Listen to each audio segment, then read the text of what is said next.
စားရစမင်းဇက်တော်ဟာတပင်လောကရဲ့နာမည်ကျော်ဇက်ကြီးတစ်ခုဖြစ်ပြီးတော့ခေတ်ဆက်ဆက်မင်းသားကြီးများစွာက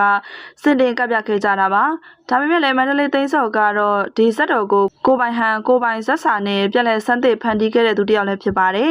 စလေဦးပုံညာရဲ့ဝတ္ထုကိုအခြေခံပြီးစာရေးဆရာဦးတက်ရှင်ကမန္တလေးသိန်းစော်အတွက်ဇက်စာအသစ်ဖြစ်ပြက်လက်ရေးသားခဲ့တာလည်းဖြစ်ပါတယ်အဲ့ဒီနောက်ပိုင်းမှာတော့မန္တလေးသိန်းစော်ရဲ့ကိုပိုင်ဟန်ကိုပိုင်မူတွေကတပင်လောကထဲမှာထင်ရှားလာခဲ့တာပါ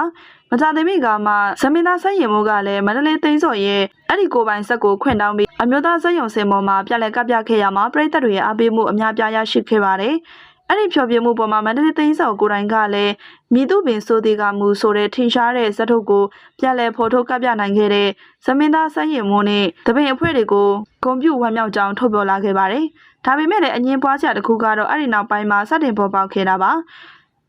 ဇက်တော်ကိုစင်မမပြလဲကပ်ပြထားခဲ့တဲ့ကန့်ကွက်စရာမရှိပေမဲ့ဆိုင်းရင်မိုးရဲ့ကပ်ပြမှုကိုပွဲကြည့်ပရိသတ်တွေကတော့ဗီဒီယိုရိုက်ထားပြီးအွန်လိုင်းပေါ်မှာပြန်လည်တင်ခဲ့ပါတယ်။ဒါဟာတော့မူရင်းဖန်နေသူတွေရဲ့ညံ့ပစ္စည်းနဲ့သက်ဆိုင်နေတဲ့အတွက်မလုပ်သင့်သလိုကပ်ပြခွင့်တောင်းတဲ့က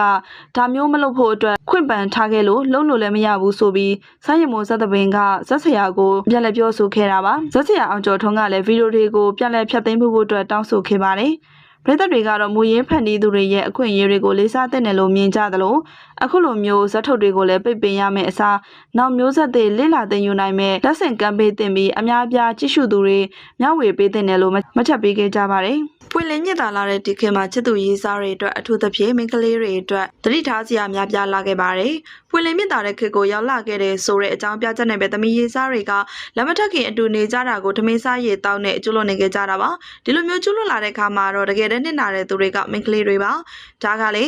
မြန်မာမိန်းကလေးတွေရဲ့အရှက်သိက္ခာကိုတန်မိုးထားကြတဲ့အစဉ်လာကောင်းတရက်ကြောက်ပါလက်မထက်ခင်အတူနေကြတဲ့အမျိုးသမီးတွေကချစ်သူရေးစားတွေဘက်ကနေတန်မိုးထားရင်တော့အစဉ်ပြေနိုင်ပေမဲ့လည်းတချိန်မှာလမ်းခွဲသွားရင်တမိုးမထားတော့ရင်ဒုက္ခရောက်ကြမှာပါလက်တလုံးမှလည်းတက်ဆယ်လီမလေးမအီကကိုကိုတမိုးမထားတဲ့လူစိတ်မရှိတဲ့အမျိုးသားနဲ့တွေ့ဆုံခဲ့ရတဲ့အတွက်ဒူးနဲ့မျက်ရည်တုန်နေခဲ့ရတာပါတက်ဆယ်လီမအီကတော့လွန်ခဲ့တဲ့3နှစ်ကချစ်သူရေးစားနဲ့လုံးလုံးကျိုးကျိုးဖြစ်ခဲ့ပူပါတယ်ဒါပေမဲ့လည်းလက်ရှိချိန်မှာတော့အဆိုပါချစ်သူကောင်လေးနဲ့လမ်းခွဲပြီးတာကြားခဲ့ပါပြီဒါပေမဲ့လည်းမအီရဲ့ချစ်သူကောင်လေးကတော့မအီပေါ်မှာတမိုးမထားသလိုလူစိတ်မရှိဖြစ်တာကြောင့်မလို့မအီရဲ့အရှက်သိက္ခာကိုလည်းကြားစင်းအောင်လို့ကြံစည်ခဲ့ပါတယ်မအီနဲ့အတူ Living Together ဗီဒီယိုတွေကိုလည်း online မှာဖြန့်ဝေခဲ့ပါတယ်။တနည်းအားဖြင့် Telegram Channel တွေမှာရောင်းစားခဲ့တာပါ။မိန်းကလေးတယောက်အနေနဲ့လည်းကိုယ့်ရဲ့အရှက်သိက္ခာကိုအသက်လောက်ထိတန်ဖိုးထားကြတယ်ဆိုတာကိုအခုလိုမျိုးမမြင်သင့်မမြင်အပ်တာတွေကိုပြန့်နှံ့လာတဲ့ချိန်မှာတော့အတော်လေးကိုမှစိတ်ထိခိုက်ခဲ့ရပါတယ်။ချစ်သူကောင်လေး